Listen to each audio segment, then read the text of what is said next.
Well, as we've already said, that the events of the last week have sort of changed the way that many of us look at life. Unfortunately, some of us at times can't see the forest for the trees. And I don't mean that to be disrespectful, but we are, particularly as Americans, tend to be an empathetic group of people. We want and desire, through our Judeo-Christian roots, in spite of what society says, that we want to assure that nobody ever gets hurt. Nobody ever has any pain, nobody ever has any suffering, and yet in reality, it's going to happen. Now, does that mean we throw up our hands and go, oh, whatever happens, happens? No, that's not it. But we tend to want to do something. What? That's always the answer I always hear. Think, you got to do something. You know, in fairness, I have no idea what the situation at University of Missouri was. But I will assure you that at least in the next couple of weeks, firing the head of the university is not going to change anything. In time, it might. I have no idea, and I'm not going to judge that man until I have evidence to do so. Unfortunately, we've reached the point in society that we don't do that much anymore. I mean, he may be an awful individual, but you and I don't really know that yet. So we do something. And yet, you know what? We do the same thing. And you've probably heard me say that I'm the kind of coach that when things are going bad, I'm going to do something. Even if it's wrong, I'm not going to sit back with just a regular game plan and not change something. But yet, in reality, if I was truly honest, there have been many times that I go, yeah, I want to make this change, but my calculating and more strategic mind goes, but that could really make it worse. There's no guarantee that it'll make it better, but there is some hint it could make it worse. And I think we do that. And last week we tried to talk about our understanding about financial clarity, and yet having the clarity about that, then today we sit back and we go, you know, but what about the debt that we're already in? I mean, statistically, all of us are in debt. For those of you who are not, keep up the good work and show us the answer. All right? Because in reality, we know our society is such that it is. So, what's the big deal then? Everybody's got credit card debt. Everybody's got this. What does it have to do with the church? What purpose does it really serve? And can the church give us anything practical to help us out in it? Well, let me give you a quick example. One, in doing the research, for those of you who know a little bit about it, you can declare bankruptcy once every, how many years? 7. Do you know why it's 7 years? Go to the Old Testament. This is not me in making it up. That law from a non-Judeo-Christian country actually comes from England through Judeo-Christian understanding to here is every 7 years Hebrews were to forgive the debt of other Hebrews, with the option of forgiving that debt for non-Hebrews. Because as we read this morning, no man, woman should owe anyone. After 7 years, you would have gained whatever interest you should have deserved. Yes, the person was irresponsible. Yes, we could go down the list of all those personal responsibility things. But in Judeo law, every 7th year was the year of Jubilee, and you gave it away. You absolved the debt.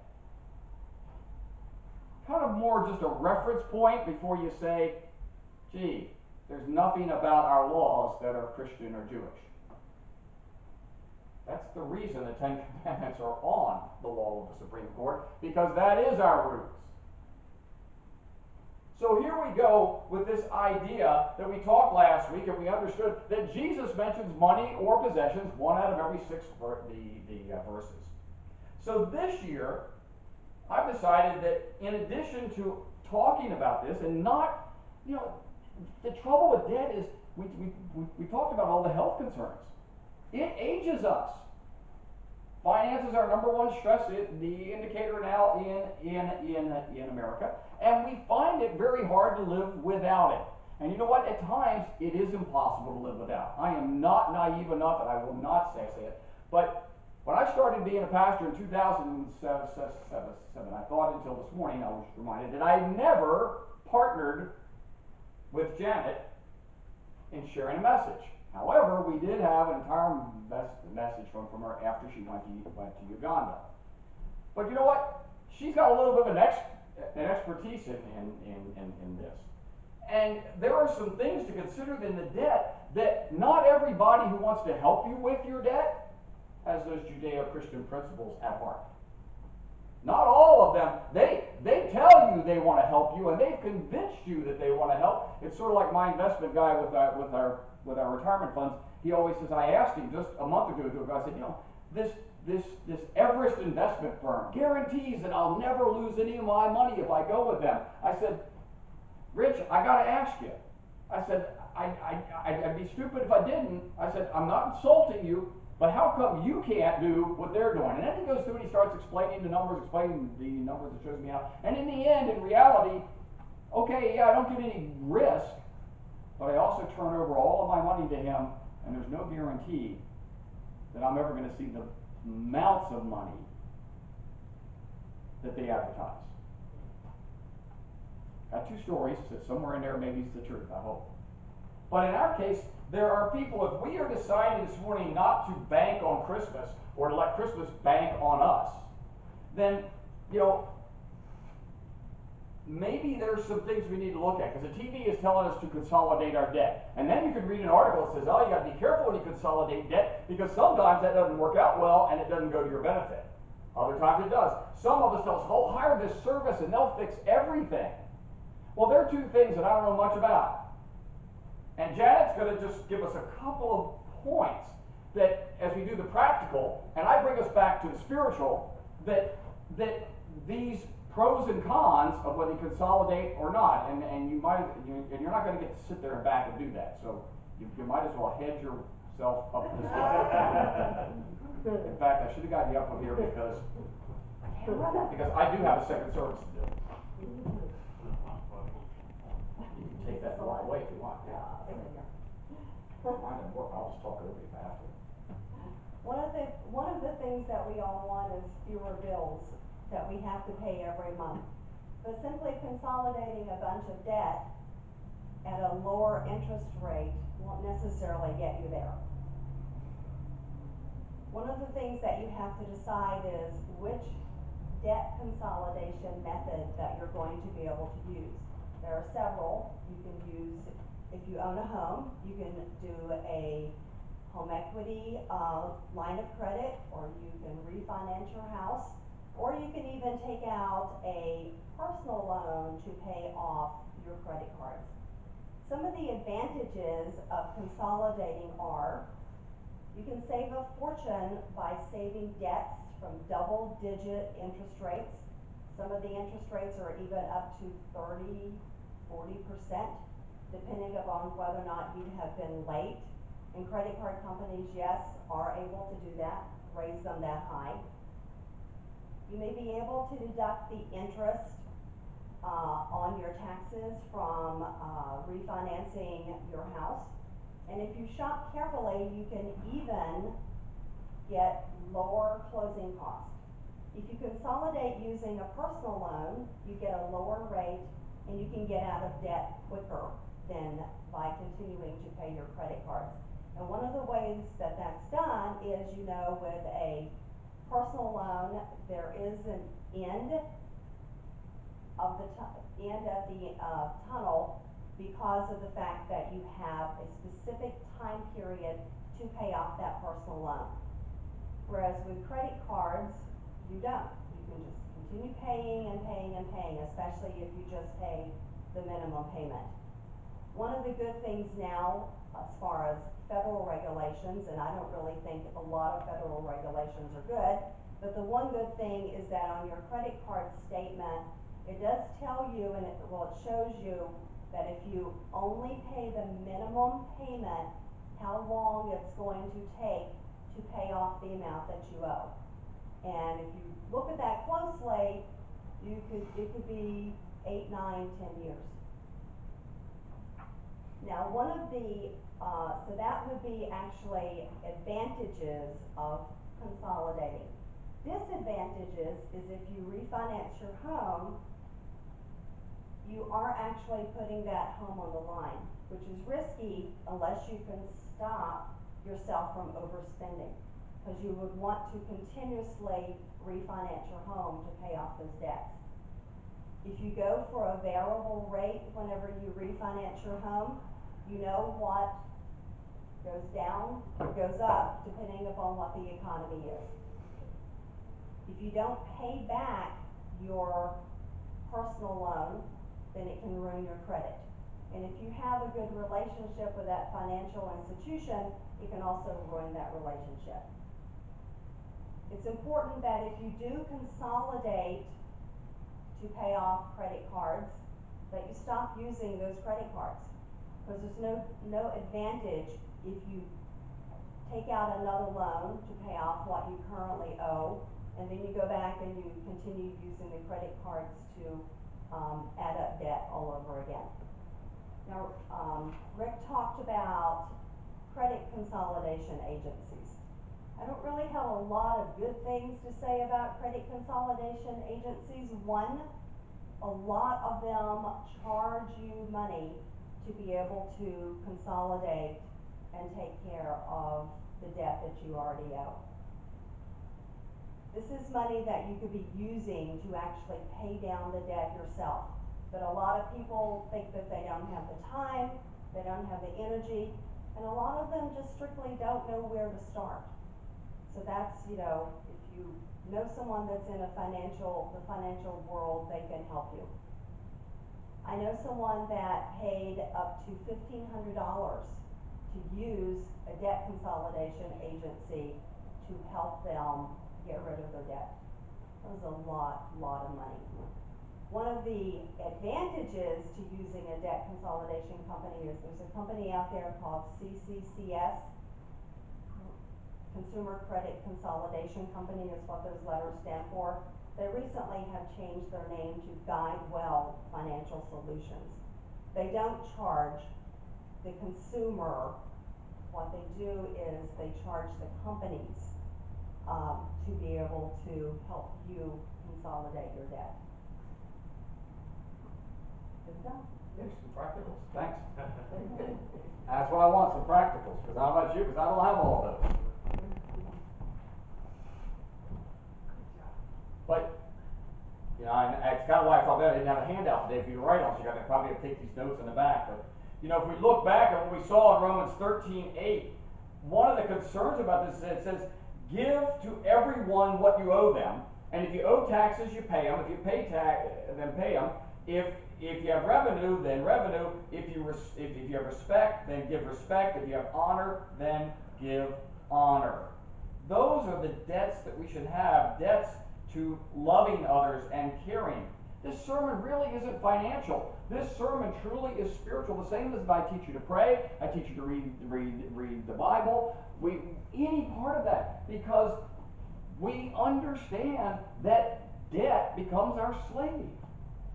It really is. Isn't it amazing how we don't hesitate to fall for the indebtedness, the slavery to somebody saying, you owe me, and as she said, if you pay the minimum, you don't even want to look at that. It's scary when I look at that, and we try to do a month-to-month. We use a credit card, and if I buy something that's $1,000, and yet I'm just going to, actually I did that kind of recently to get the points on it so I could go spend more money in the future and do that kind of thing. But I paid it off. But it said on that $1,000, if I paid the minimum, I mean, it was going to cost me almost $1,800 or something for this item that was $1,000, and then that was within just a couple of years or something crazy. Well, you know, the pastors of the Journey Church in New York City, which I follow, they use a lot of Dave Ramsey stuff and going through it. I want to close with a couple of things. Is that one? And you can go to Ramsey without taking the class. You can get a lot of his information if you go on YouTube, and you can get his lectures. He is on the mark with how to manage your finances, how to get out of debt, and yet he's entertaining as heck. He really is. But the one is the first step. He says is commit to getting out of debt today. You know, you can't be that person who says, you know, I'm going to get fit after New Year's Day. It never comes. You know, it was interesting because one of the things that we do is between now and New Year's Day is we gain another 10 or 15 pounds. So the 10 or 15 that we lose after the first of the year brings us back to ground zero, if we're lucky. We do that with our debt. We can't do that, and yet we know that debt is it's making us fight with people, it's making us unhappy, it's all the things we talked about a week ago. Then start paying God and yourself first. Now I understand, not everybody's you're not gonna jump into paying God whatever percentage that you think is biblical. You're gonna start, but start saying, I'm gonna take care of God and me. Now that doesn't mean you get a new dress every day or you get new golf clubs every year. It means taking care of yourself, what you need, and taking care of God. Then we'll work on these other things. And then we'll grow to a 70-30 relationship, if that's ever possible. Last week we said you need to list all you owe and all you own. Jesus says the truth will set you free, even if you don't like it. I don't know about you, but the fourth they say is have a sale. Have you ever looked around your house and found at least one or two things that you probably don't really need and might be worth $1 or $2? Have a sale. That money may help you get out of it. Craigslist could be your best help in getting out of debt. Not to go buy more stuff. Set up a repayment plan. Ramsey talks about the debt snowball. He says ignore the interest rates. Start with the lowest amount of money that you owe to the highest amount. Pay off the lowest. When that's paid off, you take that payment and add it to the next one. When that was paid, that's paid off, you take both of those and add it to the third one. And by the time you get down to your mortgage, you may have added up 5 other opportunities to get out of debt. A lot of folks say pay off the high interest, so you know that 30% the credit card. But if you only owe $800 on that, and you got a personal loan of $8,000, then you need to get rid of one, and the other is it makes you feel accomplished. There's something to be said about that. Set a target date and then ask God to help you cut it in half. I'm not saying it's going to happen. It's like losing weight. It's like anything else. By such and such a date, I want to be at this point. Now, let's see if I can get there a little sooner. 7, Janet addressed, try not to add any new debt. You know what? If you're like the church and the foundation is collapsing on the bathroom, and you got to find $12,000 or whether you have it or not, guess what? You can't let the house fall down. I understand. You may have to put a new furnace in. You may not. You may have to do it, but you're going to try to avoid it. 8. It may help at times to share your plan with your creditors. So Janet has assured me, in some cases, it ain't going to help. Their rules don't allow you to pay less than, if it's $100 a month, they don't allow you to pay less than that. But often, if they at least know you're trying, it may make a difference. 9, stick to it and trust God. That's the tough part. But that's everything. We talked about the addiction as well, about all these things. Stick to it and trust God. As I said, this is a message of hope and promise. Instead of looking at your life and going, oh my gosh, I'll never get out of here, that's the same as looking at what's happening in France and around the world and saying it'll never get better, or Ms. Ernestine will never accomplish anything, and it just isn't true, because through Christ all things are possible. Deeper debt is spiritual debt. The deeper we go in financial debt, the more difficult it is to be faithful in our relationship with Jesus Christ, because we feel guilty. For those of you in that situation, for those of us who've been there, the guilt is such we don't even want to tell anybody about it. And that's sometimes the worst thing that we can do, because those people, those agencies or non-agencies, whatever they are, may be the very people who can help us. And boy, we come back to our relationship and we go, instead of being indebted and enslaved to money, we can recognize our debt goes to what Christ did on the cross. That's our real debt. Folks, we can't earn our way into heaven. We can't even grow into holiness. So next Sunday we're talking about generosity, and we're sitting back, how can I be generous? I'm so angry and upset at where I am now. These things are the things that really get us down. This Christmas, are we going to bank on Christmas or let them bank on each of us? Said, are we going to then bank on God with us, which is the story of the birth of Christ, Emmanuel, God with us, or are we going to bank on in God we trust? Free yourself from it. A song we used to sing here as a quartet group when Janet and I were younger. And it's a spiritual. It's called "Oh Freedom." Oh freedom, oh freedom, oh freedom, oh freedom over me. And before I be a slave, I be buried in my grave and go home to my Lord and be free. And we all think of that as in human slavery terms, but we don't think of it as in addictions. We don't think of it as in the financial slavery that we put ourselves into that's dragging us down. And yet before we be a slave to anything other than Jesus Christ, we should just as soon not have anything. Said that today, in the midst of all the depression and concern, all the things are in life, see this as an opportunity for hope. There is not hope in God we trust on our money, but we trust in God for what He has done through the cross. Amen? Amen. Let's join in singing our last song.